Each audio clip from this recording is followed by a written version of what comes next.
Bonjour. Plusieurs journaux parus ce samedi 23 septembre 2023 continuent de regarder dans la direction de la présidentielle 2024. C'est le cas de Réumi Quotidien qui constate que le président Macky Sall reste le maître du jeu avec plusieurs fers au feu, évoquant ainsi les candidatures d'Amadou Ba, de Mame Boye Diao et de Boun Abdallah Dionne. Vox Populi s'intéresse justement à ces candidatures internes au sein de Benno Bokk Yakaar pour nous apprendre que Macky Sall menace Dionne, Mame Boye Diao et consorts. Le chef de l'État affirme dans ce journal que ceux qui ont rejeté son choix ne font plus partie de leur coalition. Ils se sont eux-mêmes exclus, renchérit Macky Sall, qui réaffirme ses propos dans Les Échos, où il déclare à l'endroit de tous les candidats dissidents que s'ils décident de maintenir leur candidature, ils devront considérer qu'ils ne sont plus membres du parti, avant d'alerter, je cite, « Si nous perdons le pouvoir, ce sera catastrophique ». Et le regard alerte sur l'Alliance pour la rébellion constituée par Boun Abdallah Dionne et Aly Ngouille Ndiaye. Et selon le quotidien L'Évidence, cette jonction Dionne-Aly Ngouille Ndiaye Mame Boye Diao constitue un danger pour Amadou Ba. Professeur Amsatou Sow Sidibé, candidate déclarée à l'élection présidentielle de 2024, au même moment dégage des pistes pour changer de logiciel dans le journal 24 heures, où elle met à la loupe le pays et diagnostique la gouvernance actuelle. Son regard est notamment posé sur le développement et la jeunesse du pays. Au même moment, dans ce même journal, le jeune candidat déclaré à l'élection présidentielle, Pape Djibril Fall, se prononce sur les brûlés du 3e degré à Derklé, le chikungunya et les maladies hivernales au Sénégal. Au Sénégal, c'est plus un ministère des maladies qu'un ministère de la Santé, déplore Pape Djibril Fall, qui accuse dans Vox Populi les alliés du pouvoir d'assécher le marché du parrainage pour contrecarrer des candidatures indépendantes. En parlant de candidature, Dakar Presse signale celle de Jules Ndéné, qui se positionne aussi pour la succession du président Macky Sall. L'ancien premier ministre de Wade vient ainsi rallonger la liste d'une soixantaine de candidatures déclarées, fait remarquer ce journal, suffisant pour que Walf Quotidien se penche sur cette floraison de candidatures pour tenter de dévoiler ce qui fait courir les politiques. En réponse, Dr Abdou Khadre Sanokho dévoile une arnaque derrière ces candidatures. Pour la candidature et la libération d'Ousmane Sonko, Walf Quotidien signale que Pastef agite le drapeau blanc. En attendant, Réumi Quotidien annonce les derniers réglages ce dimanche du remaniement annoncé pour mardi 26 septembre. Le PDS, pendant ce temps, renouvelle ses organismes internes, nous apprend l'Indépendant, au moment où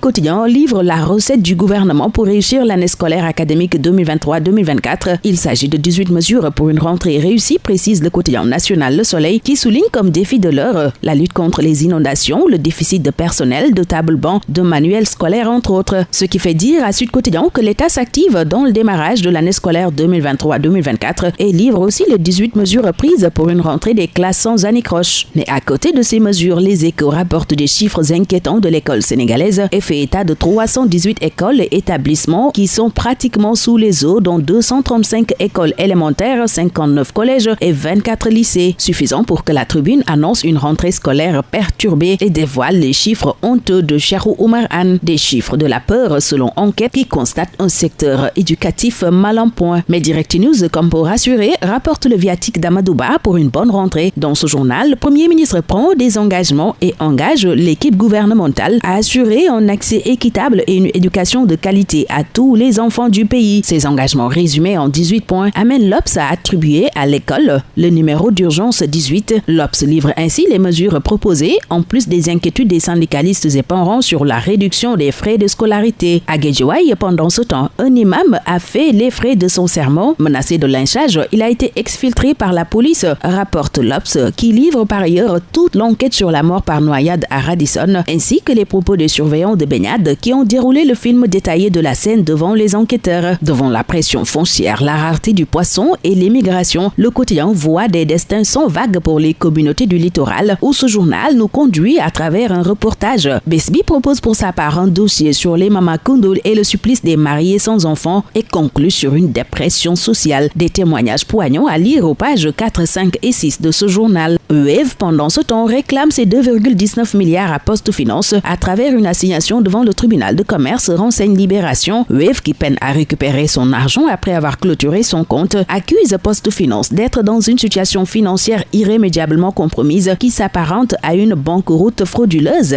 rapporte Libération, qui signale aussi l'arrestation en France de 13 suspects dont des Sénégalais et des Gambiens dans une affaire de trafic international de véhicules volés vers l'Afrique de l'Ouest. L'opération, sanctionnant 2 ans d'enquête, a impliqué 6 pays, Interpol et Europol, souligne ce journal. Et le journal Dakar Times s'intéresse à la corruption dans la gestion des contrats miniers et signale des militaires corrompus au pouvoir en Guinée, au Burkina Faso et au Mali. Si on en croit ce journal, 2 mines d'or ont été cédées à 30 milliards de francs CFA par Ibrahima Traoré. Assimi Goïta a cédé un contrat d'environ 7 milliards de francs CFA et Mamadou Doumbouya a été lui pris dans une affaire de 45 milliards de francs CFA, révèle le quotidien Dakar Times. L'Observateur livre les révélations du CNG sur les lutteurs tricheurs et indique que 4 lutteurs ont failli annuler leur combat sur la base de faux documents médicaux. Pour obtenir un repos médical, un lutteur s'est présenté comme maçon, informe aussi l'Obs. Stade annonce un dimanche vertigineux en Europe avec les affiches PSG OM, Atlético, Real Arsenal et Tottenham. Et c'est tout pour ce tour des journaux. Très bonne lecture, excellente journée à tous.